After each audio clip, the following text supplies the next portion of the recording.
Sometimes it feels like my life has just been boiled down to catering to vegans, and it's really annoying.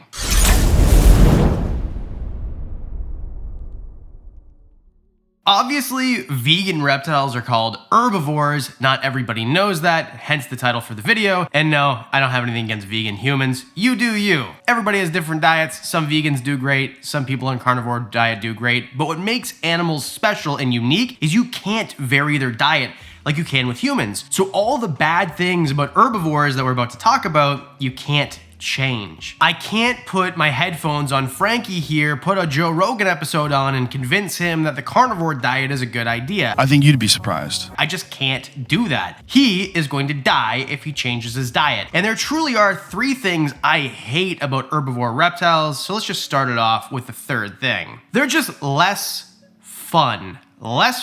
And generally, in my opinion, what's fun about reptiles, hopefully, please don't bite my ear.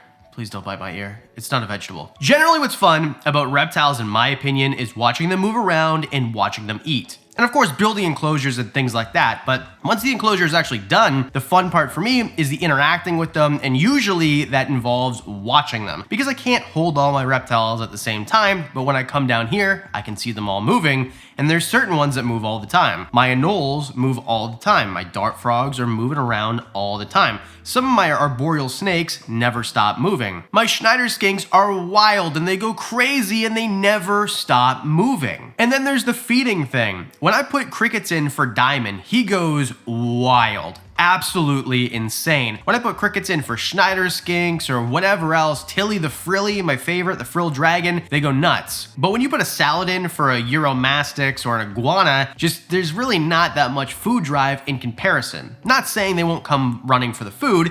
Even my tortoises, when I put the food in, although technically my tortoises are omnivores because they are redfoot tortoises or cherry heads, but most tortoise species are vegetarians, vegans, herbivores is the real word, and they generally don't move as fast for food or have the same sort of food drive. In fact, sometimes my iguana, I am gonna put the salad in there and he'll just kind of look at it for a bit before he goes to it, where that never happens with my insectivores or other omnivores, because some of the annoying things about herbivores also lend themselves to omnivores like my bearded dragon or other species, because it's expensive and other things. Now, there are exceptions in my opinion, because although Fiji band iguana is considered an herbivore, I feed mine some crickets. It's been recommended to me by a vet and by other iguana experts. So they're not herbivores, they're technically omnivores too. But let's just keep him in the category because it's an iguana. He will run to his food even if it's just salad. He moves around all the time. I open the enclosure, he moves. Same thing with the monkey tail skinks. Come here, Frankie. The monkey tail skinks, which, I mean, don't make it in videos of me handling too much because their claws are Wolverine-esque, but they're really fun to handle. They do move. I put gloves on to handle them because they're so crazy with their claws. They're not trying to hurt you. It's just, like, imagine you're trying to free handle Freddy Krueger, you know? But they move all the time. They're always moving. I can hear them in the background. Sometimes I have to retake things I say in these videos because they're so loud just moving around back there. So they're an exception. There's exceptions to every rule. And there are some animals that are kind of boring that are carnivores even. Frankie, we'll put you back and get somebody else. He's a little crazy. You see that? Iguanas expel sodium out of their nose, so they sneeze on you, and generally it's in someone's face or ear. And although I accentuated feeding time, there's also other bumps on a log, like Diamond here. Although he chases crickets around or roaches or whatever, he's not gonna really move for most of the rest of the day. So exceptions, but I would say just less fun. I guess what we're foreshadowing here is all these reptiles will eat you out of house and home. It's just, food is expensive, but you know what isn't? Today's sponsor, HelloFresh. You know, they say breakfast is the most important meal of the day, and HelloFresh agrees. Actually, they're giving all subscribers free breakfast for life. That means you get a totally free breakfast item with every single HelloFresh delivery. Now that's important. I think a lot of the time what hurts your nutrition goals is recipe boredom. When you give HelloFresh a try, you get to choose from over 30 plus calorie smart and protein smart recipes each and every week. All the ingredients are fresh, they're pre-portioned. What I loved is when I looked at the expiry dates, I had time to make them before they went bad. And each box with your subscription gets dropped off right at your front door. Open up your door, pull in the box, put it in your fridge, and make the recipes when it's convenient for you. Plus, you're not locked in. Life is busy, things change around, and HelloFresh understands that. You can easily customize your delivery from week to week, mix and match lifestyle options to suit your needs, like fit or wholesome, family friendly, quick and easy, vegetarian, and more. So yes, it looks like all the animals in this video would love the recipes for HelloFresh too. And everything's tailored to your schedule by adjusting your delivery dates. If you want to skip a week, if you're not able to cook at home, you can. And as the seasons change, the menus do, the highlighted peak ingredients do, and yes, pumpkin spice is included. So thanks HelloFresh for sponsoring today's episode. Give them a try, go to the link below, and use my code WICKENSEP10. You'll receive 10 free meals and free breakfast for life. That's one free breakfast item every delivery as long as your subscription is active and you're in the US. But the link and the code are available in all countries, and the respective local discounts will apply. So go to the link, use my coupon code WICKENSEP10 and enjoy HelloFresh. I know I do. Which brings us to our next point, size and stink. In general, again, with some exceptions, usually herbivores are pretty big. Think sulcata tortoises or other different types of tortoises. Iguanas are big, rock iguanas are big. Even when we're talking about just in general or in comparisons, monkey tail skinks are pretty big, needing big enclosures. Uromastyx aren't the smallest things, you know what I mean? So usually they're bigger animals. Most of the smaller animals that we have in captivity are insectivores or at least omnivores. So herbivores are expensive on several fronts, but one of the things is they're gonna take lots of your house. And even though they're not really that active for the most part, they're generally big. So if you have, say, I don't know, an iguana that's just generally gonna sit there for most of the day, they still need a huge enclosure. My green iguana is outside right now, and he's got an enclosure that measures 12 feet long and 6 feet deep. So it's a huge enclosure. It takes up tons and tons of space. Good thing is it's outside, but when he was inside, he still has an 8-foot by 4-foot enclosure. So it's not like they don't take lots of space or time or money, and buying the enclosures are expensive. Buying the stuff to outfit the enclosures are expensive, and then the maintenance is more expensive. But this category is size and stink, so let's talk about that. You'd think that carnivores have the worst smelling poops. I know we're gonna talk about poops for a few minutes, just it's fine, don't worry about it, it's not gonna be gross. Well, it's poop, it might be gross. But in my experience, no. I mean, the stinkiest poops I have are my tortoises and my iguana. They just stink. I know immediately if I walk, even outside, if I walk by the enclosure with my tortoises, I know if one of them have just had a bowel movement because I can smell it. Do you know that tortoises poop out of like almost the tip of their tail?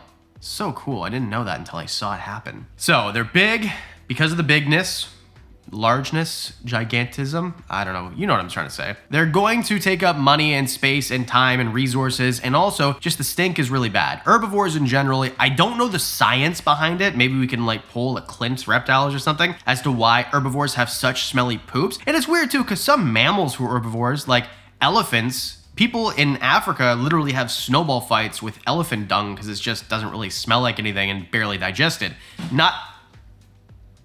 Perfect example, Frankie literally jumping at the glass to try to get out. Maybe he's afraid of his own poop smell. Anyway, I don't know why it's different for reptiles. Leave a comment below if you know the science behind it. Number 3, cost. Let's just get into it because it really does matter, and we talked a little bit about it, but this is the nuts and bolts of it. If you want to feed your animal fresh vegetables, which they have to be fresh vegetables, it's gonna cost you a bunch of money, an arm and a leg. And that's what's kind of bad about them, in that you can breed your own insects no matter what climate you live in or get, bulk orders or whatever, but you're gonna have to feed those things vegetables too.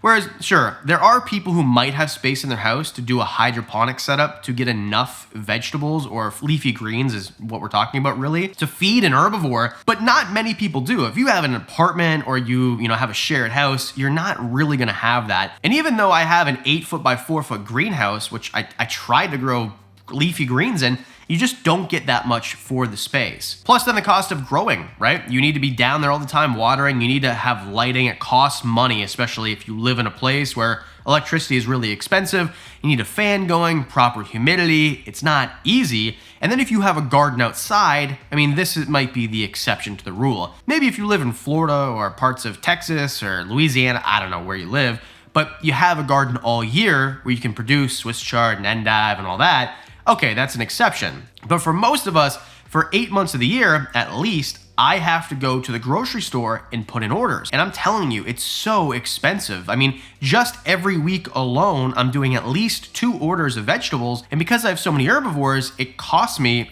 I want to put a number on it. So I'll put the order right here of what I would usually spend. Today, I don't actually have to buy greens from a grocery store because it's September and my garden is in perfect condition. I can just literally pick Swiss chard and endive and all that stuff out of the garden and throw it in after I wash it. Because I noticed the other day that Flutie, it's the cutest thing ever, he does pee in the garden. So I do wash the stuff before I feed it to my animals. Just in general, the cost is so much and they're gonna eat a ton of food. They need to eat very frequently in comparison to a lot of other species, which means you're always gonna have to have fresh vegetables. And that's not something that a lot of people can afford. We all know that produce is very expensive, like everyone's hit with inflation all over, but produce especially has gone up significantly. It's over double the price of when I started keeping herbivores just a few years ago. So for some people, it's just not realistic. With that said, I love herbivores. There's so many great things about them. My favorite lizard in my collection, cover your ears, Diamond, is Frankie. So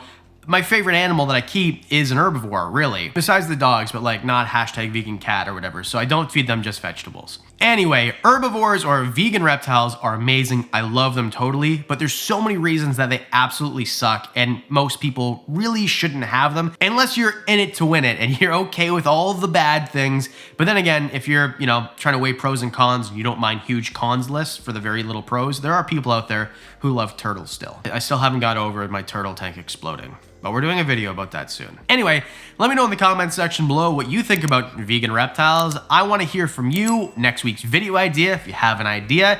As always, thanks for hitting like and subscribe. And the Patreon supporters, you guys get videos early, discounts on merch. You guys get one-on-ones. Tomorrow's Tuesday. I have 3 of them tomorrow. Can't wait. All that and more for as little as $1 a month. And that's it. Daffy's Reptiles is calling, so I'll talk to you guys next week. Hey, buddy.